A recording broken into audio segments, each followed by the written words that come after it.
各位观众朋友，大家好，咱们奇案故事接着讲。如果你喜欢听我讲的故事，可以长按点赞支持一下。说李铁谷在桃林县见到了郭老先生，老先生说酒馆儿掌柜芙蓉先生就是他的大儿子。郭家继在2个月前就去世了，可李铁谷明明1个月前还见过他呢，难道是活见鬼了吗？他看见郭老夫子正瞧着自己扭曲的表情啊，赶紧打了个岔，转移话题，说想去郭家继的坟前告个别再走。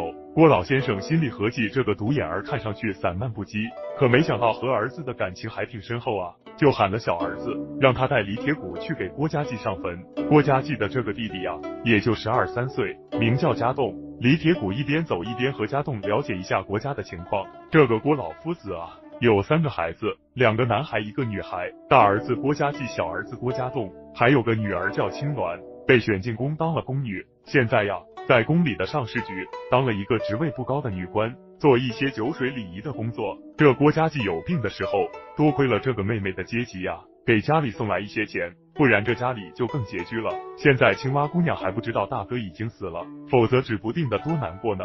边说边走，很快他们就到了后山的一座坟前。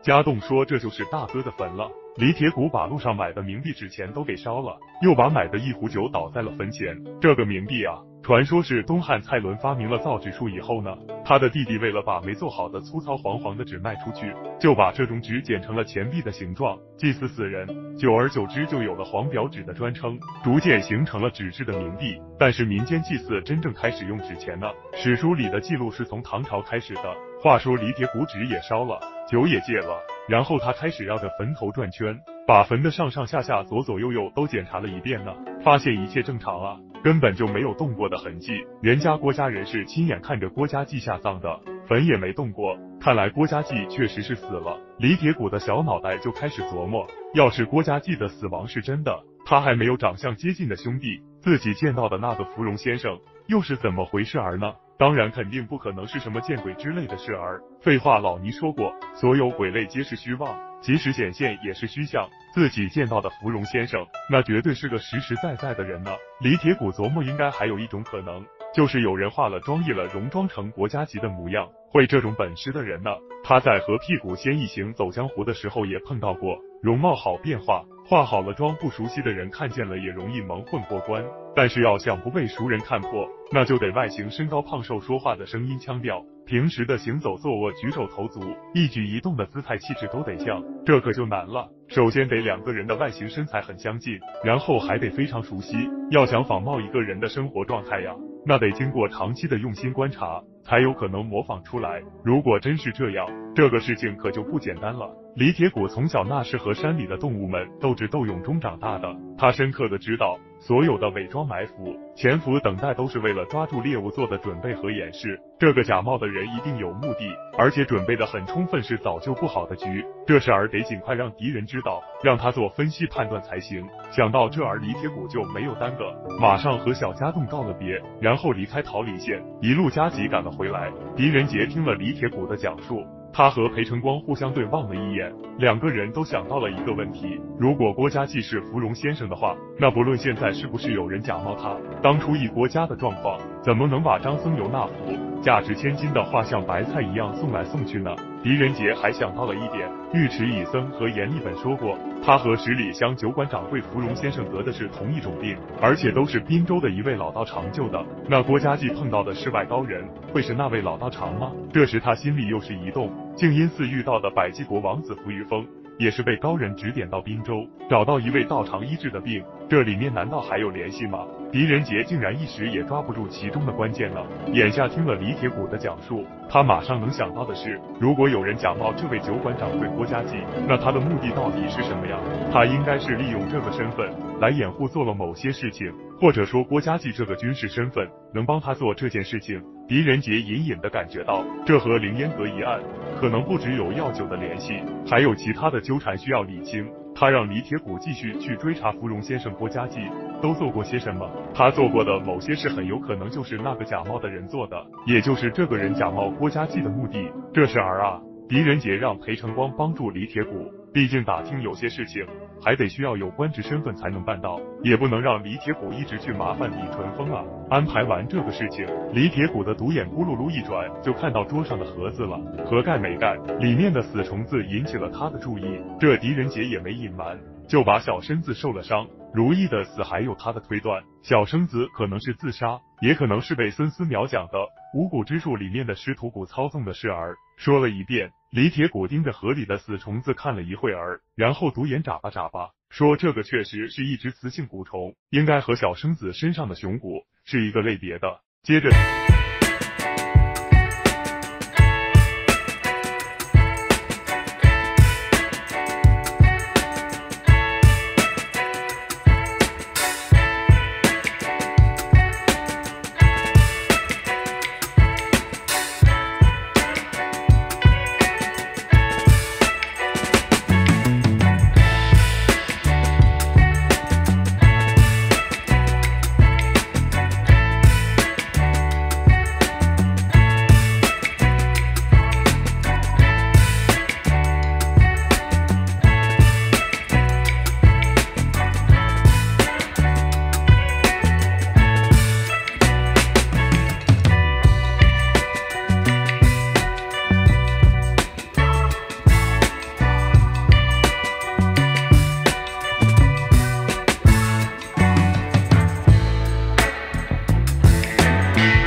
很重视，认为王公长有仇杀的嫌疑，于是把他逮捕后进行严刑拷问。王公长受不了酷刑，只好去招服罪。审问他的警官问王公长张木公的尸体在哪里，王公长胡乱答了句丢到了河沟里去了。警察院长关键尸体有了去向，就让2个仵作去寻找尸体。仵作本来是检验死伤带人殓藏的官员，凡属不正常死亡的人都由他们处理，这也是当时的规矩。但是仅凭王公长信口开河的一句话，就让仵作去寻找尸体，岂不是乱弹琴？这个案子报道行不御史惊召以后，他们也十分重视，一再督促早日结案，所以必须寻找到尸体，经检验死伤后才可了结。有了上峰的指令，警巡院长官就对下发威，限期2仵作10天内寻到尸体。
是愤慨。他评论说，木工被害，本应当判刑的只是他老婆和奸夫，可见有多人受牵连，甚至有人被冤死，使这案子被扩大化。为了和解救援，却被砍了头。为逃避打板子，却挨了刀仵作，害了老汉。而木工老婆却借机埋葬了丈夫，背着驴皮走路，却死在狱中。去偷东西的却得到了赏金，真是错综复杂，让人难以理解，多么可悲！这起连环冤案揭露后发人深省，显然办案中的各个环节都需要责任心。